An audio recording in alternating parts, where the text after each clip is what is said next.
नमस्कार दोस्तों। आज हम कंप्लीट वर्क्स ऑफ विवेकानंद का volume 1 section 2 chapter 8 the ideal of कर्म योगा कवर करेंगे।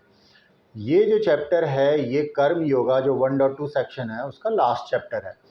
और इसमें विवेकानंद जी ऐसे शुरुआत करते हैं, वो ये बताते हैं कि हमारे वेदांत में एक बहुत ही एक अच्छा विचार है। वो ये है कि हम जो 4 रास्ते बताए गए हैं, है ना, ज्ञान मार्ग, भक्ति मार्ग और आपका राजमार्ग, राजयोगा वाला, और ऐसी कर्म योगा, कर्म मार्ग।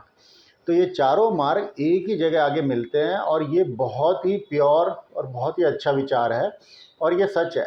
और ये कहते हैं ये सिर्फ समझाने के लिए 4 मार्ग हैं, क्योंकि कभी ऐसा हो नहीं सकता कि भाई एक कर्म योगा वाला व्यक्ति प्योरली सिर्फ कर्म ही कर रहा है, उसमें कुछ भक्ति भाव नहीं है, या फिर एक भक्ति मार्ग वाला जो व्यक्ति है वो सिर्फ भक्ति ही कर रहा है और उसमें कर्म योग का कोई पार्ट नहीं है। वो कहते हैं कि ये जिसमें जिसकी प्रवृत्ति ज़्यादा होती है उसको उस रास्ते के लिए बता दिया जाता है। जैसे जो 90% कर्म योग कर रहा है तो वो कर्म योगा का पाथ फॉलो कर रहा है, ऐसा बोल दिया जाता है। पर ऐसा है कि ये सारी ही चीज़ें मिक्स होके हर एक आदमी के जो भी रास्ते पे चल रहा है आती हैं, और पर लास्ट में जो डेस्टिनेशन होता है वो सेम होता है। और वो कहते हैं डेस्टिनेशन क्या है। डेस्टिनेशन वो बताते हैं विवेकानंद जी कि फ्रीडम है, स्वतंत्र होना, स्वतंत्रता, पूर्ण की तरफ जाना, जो कि फ्रीडम की तरफ ले जा रहा है। वो कहते हैं कि ये फ्रीडम को पाने के लिए ही जितने भी चीज़ें हैं यहाँ पे, है ना, जितने भी अवचेतन चेतन हैं, सब टाइप की चीज़ें हैं वो इसी तरफ जा रही हैं।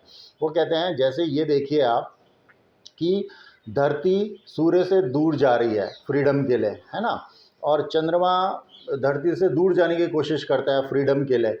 तो सब लोगों की एक इम्पल्स रहती है फ्रीडम करने के लिए कि अपने फ्रीडम को अचीव करें, है, बट फिर भी बंधे रहते हैं। तो वो कहते हैं यही जो इम्पल्स है इसी की वजह से एक जो संत आदमी है वो पूजा करता है और एक जो डाकू है वो डाका डालता है।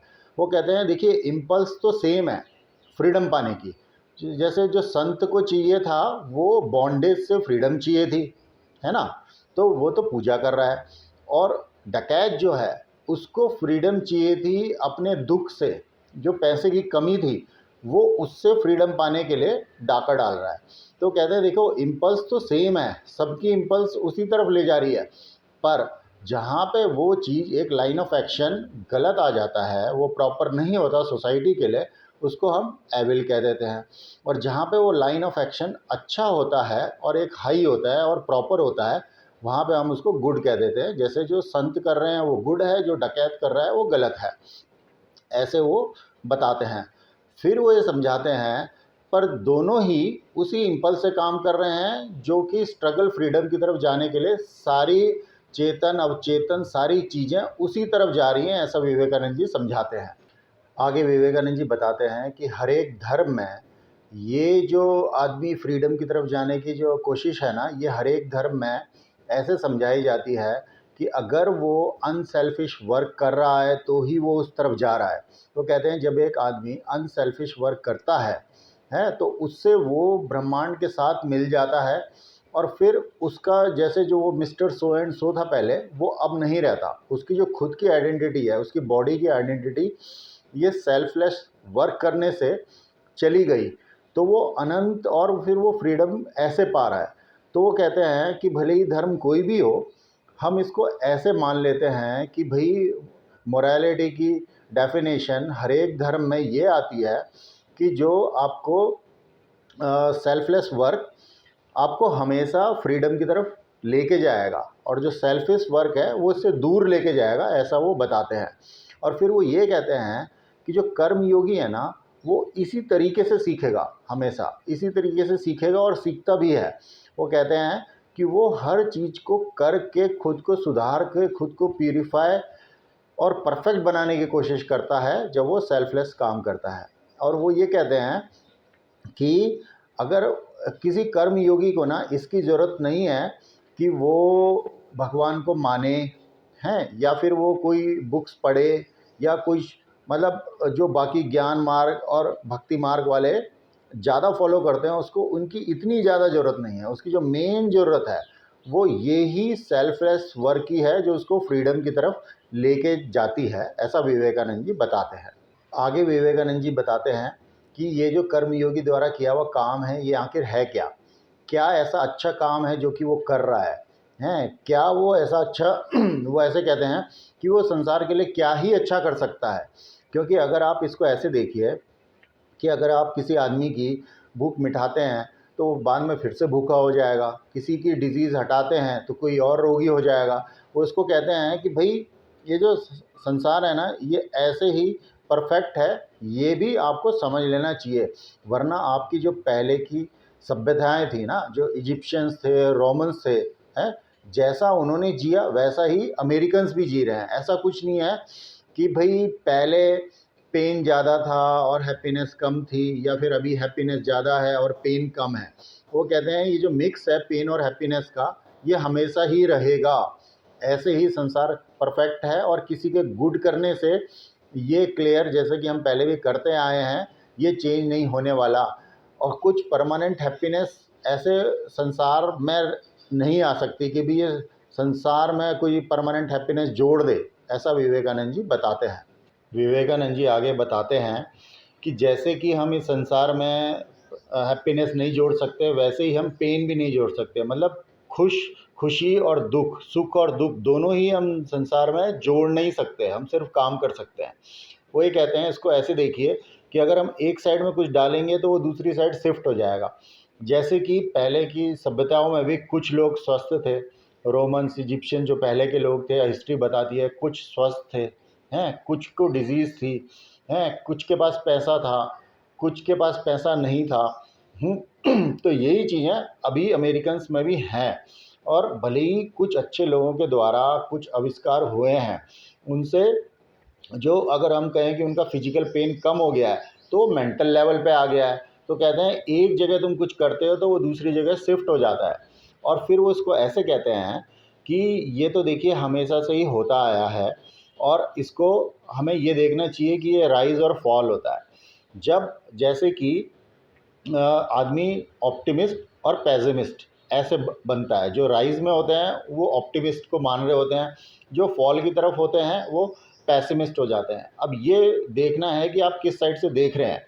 वो ये इसका एग्ज़ाम्पल ऐसे देते हैं कि जब तक एक बालक को मम्मी पापा पाल रहे हैं, वो स्कूल जा रहा है, तब तक वो ऑप्टिमिस्ट रहता है। और वहीं दूसरी तरफ अगर उस बूढ़े आदमी को, जो उसका डैड है, उसको देखें तो उसने बहुत कुछ एक्सपीरियंस कर लिया होता है, तो पेसिमिस्ट या पेसिमिज़्म की तरफ वो जा रहा होता है। तो कहते हैं कि एक कहावत ये भी है कि 1000 साल में एक सिटी और फिर अगले 1000 साल में फॉरेस्ट। तो कहते हैं कि भई जब जो उभरती हुई चीज़ है, जो राइज़ है, वो ऑप्टिमिस्ट की साइड है, और जो फॉल की साइड है वो पेसिमिस्ट की साइड है। पर ये दोनों इस संसार में हैं, ऐसा विवेकानंद जी समझाते हैं। और ये चीज़ें चेंज नहीं होने वाली। अगर हम एक बात बोलें कि ये मिलेनियम वर्ल्ड आने वाला है जहाँ पे हम पेन हटा देंगे, सिर्फ प्लेज़र रहेगा, तो कहते हैं ये किताबी बातें हैं, ऐसा वो समझाते हैं। और आगे फिर वो इक्वलिटी की बारे में बोलते हैं कि जैसे हम कहते हैं कि मिलेनियम वर्ल्ड में सब लोग इक्वल होंगे। कहते हैं कि भैया इक्वल कहाँ से होंगे, जब हम पैदा हुए तभी हम इक्वल नहीं थे। एक के पास दिमाग ज़्यादा था, एक के पास कम था, हैं, एक के पास ताकत ज़्यादा थी, एक के पास कम थी। कहते हैं कि जब हम बर्थ से ही हम इक्वल नहीं हैं, तो कहते हैं इस टाइप की बातें ही नहीं करनी चाहिए जो कि नहीं हो सकती, कि भाई हम पूरा पेन हटा देंगे वर्ल्ड से, हम सबको इक्वल कर देंगे, ऐसा कोई मिलेनियम वर्ल्ड होगा। कहते हैं ये सब किताबी बातें हैं, हमको प्रैक्टिकल चीज़ें देखनी चाहिए और प्रैक्टिकल चीज़ों को ही ठीक करके कर्म योगा में आगे चलना चाहिए, ऐसा विवेकानंद जी बताते हैं। आगे विवेकानंद जी बताते हैं कि जो चीज़ें यहाँ पे संसार में नहीं हो सकती और हम उनको करने की कोशिश करते हैं तो हम में कट्टरता आने के चांसेस ज़्यादा हो जाते हैं। वो कहते हैं जैसे कि ये इक्वलिटी वाली बात हो गई कि भाई सब इक्वल हैं, ये सब चीज़ें अगर हम परफेक्ट बैलेंस की बात करेंगे, जो कि वर्ल्ड में कभी संसार में हो ही नहीं सकता है। और वो कहते हैं कि जैसे कि आप एक लेक को डिस्टर्ब करते हैं तो उसके सारे के सारे जो फोर्सेस हैं फिर से बैलेंस बनाने की कोशिश करती हैं। तो वो कहते हैं वो ही क्रिएशन की पार्ट है, उसी से ही क्रिएशन हो रहा है, बैलेंस की तरफ जाना। पर ये डिस्ट्रक्शन वाला पार्ट भी ज़रूरी है, क्योंकि ये नहीं होगा तो क्रिएशन नहीं आएगा। तो कहते हैं कि ये दोनों होनी ही चाहिए, इसलिए इनइक्वालिटी भी होनी ही चाहिए। और जब हम इसके विपरीत एक ऐसी बातें करते हैं मिलेनियम वाली, जहाँ पे सब इक्वल हैं और सिर्फ आपकी हैप्पीनेस है, तो हम कट्टरता की तरफ ना जाएं तो ही अच्छा होगा, ऐसा विवेकानंद जी बताते हैं। आगे विवेकानंद जी ये तर्क देते हैं कि जो वहाँ के नेटिव इंडियंस थे अमेरिका के, उन्होंने क्यों नहीं सिटीज़ बनाई। सिटीज़ तो जो अमेरिकन्स आए ना, उनकी ब्रेन पावर का नतीजा है। उन्होंने जो चीज़ें सोची हुई थी उनको मैनिफेस्ट किया और फिर सिटीज़ बनी। तो वो कहते हैं कि ये जो मिलेनियम और इक्वलिटी वाली बात है, ये एक क्रिएशन की साइकिल का जब एंड होगा ना तो तब आएगी। उससे पहले एब्सोल्यूट नॉन डिफरेंशिएशन पॉसिबल नहीं है। एब्सोल्यूट नॉन डिफरेंशिएशन मतलब डेथ है और उससे पहले ये चीज़ें नहीं होंगी। वो कहते हैं बट फिर भी ये जो मिलेनियम का आइडिया है ये एक बहुत अच्छी मोटिव पावर है, तो इसको बढ़ाना चाहिए, पर आपको सही चीज़ें भी पता होनी चाहिए। कहते हैं कि एक तो ये वर्किंग टूवर्ड्स है और ये गोइंग अवे है। ये दोनों टाइप की फोर्सेस जो हैं ये आपके संसार में रहेंगी और ऐसा पता होगा तो आदमी सही काम कर पाएगा। और आगे विवेकानंद जी ये कहते हैं, ये जो संसार का जो व्हील है ना, जो इसका पहिया है और उसके अंदर का जो पहिया है, ये बहुत बड़ा तंत्र है। इसके अंदर अगर कोई आदमी जाता है ना तो वो अटक जाता है, उसके टुकड़े होने के चांसेस हैं। तो वो कहते हैं कि आप अपना एक करते हुए पूरा करेंगे उसके अंदर जाके, और तब तक दूसरा करते हुए खड़ा हुआ होगा, तो आपको वो रुकने का या सांस लेने का टाइम नहीं देता है। या तो आप ऐसा करो कि साइड में खड़े हो जाओ, अपनी सारी डिज़ायर्स छोड़ दो, है ना। कहते हैं बट ये तो पॉसिबल है नहीं, किसी से होता ही नहीं है। या फिर एक दूसरा रास्ता यही है कि इसके अंदर ही घुसो। इसके अंदर घुस के आपको सीक्रेट ऑफ वर्क पता होगा तो आप अंदर घुस के समझ के सही काम करके ही बाहर निकल पाओगे। और इसी के थ्रू ये जो संसार रूपी पहिए के अंदर पहिया है, इसका जो चक्र और तंत्र है, इसी के थ्रू आपको बाहर आना है। ये हम लोगों को समझना चाहिए, ऐसा विवेकानंद जी बताते हैं। और आगे विवेकानंद जी बताते हैं कि अब मैं निष्कर्ष के रूप में आपको ये बोलता हूँ कि जब मैं किसी बड़े महापुरुष की बात करूँ जिसने कर्म योगा को अच्छे तरीके से किया होगा, तो उसमें बुद्ध जो होते हैं वो सबसे फिट बैठते हैं। क्योंकि जितने भी बड़े महापुरुष हुए हैं उनमें उन्होंने कुछ ना कुछ मोटिव के लिए काम किया, कुछ ना कुछ एक्सपेक्ट करते थे, रिवॉर्ड एक्सपेक्ट करते थे अपने काम के लिए। पर जो बुद्ध हुए हैं उन्होंने बिना किसी मोटिव के और बिना किसी रिवार्ड को एक्सपेक्ट करे हुए अपनी जो टीचिंग्स हैं वो लोगों तक दी। आप ये वो कहते हैं कि आप ये देखिए कि उन्होंने इतनी बड़ी बड़ी बातें लोगों को बताई, फिर भी उनके दिल में हैं गरीबों के लिए और आम लोगों के लिए बहुत ज़्यादा प्यार रहता था। मतलब इतनी बड़ी बातें होते हुए भी वो बिल्कुल धरती पर रहते थे। और तो वो सबसे बड़े कर्मयोगी हैं, वो ये बताते हैं। और फिर विवेकानंद जी कहते हैं कि जो आदमी बिना किसी मोटिव के, बिना पैसे के लिए और बिना किसी भी चीज़ के ध्यान में रखते हुए ये सब काम करता है जो मैंने बताए हैं, वो ही सच्चा कर्मयोग को दर्शाने वाला होगा, वो ही आइडल कर्मयोगी होगा। और ऐसा बताते हुए वो चैप्टर को क्लोज़ करते हैं और इसके साथ ही हमारा कर्म योगा का लास्ट चैप्टर 1.2.8 यहाँ पे ख़त्म होता है। और जैसा कि दोस्तों हम हर वीडियो में बताते हैं, हमें बहुत अच्छा लगेगा अगर ये वीडियोज़ आपको ट्रिगर या मोटिवेट करते हैं कंप्लीट वर्क्स ऑफ विवेकानंद खुद से पढ़ने का, खुद से डिटेल में समझने का। और आपके कोई क्वेश्चंस होंगे तो कमेंट कीजिए। धन्यवाद दोस्तों।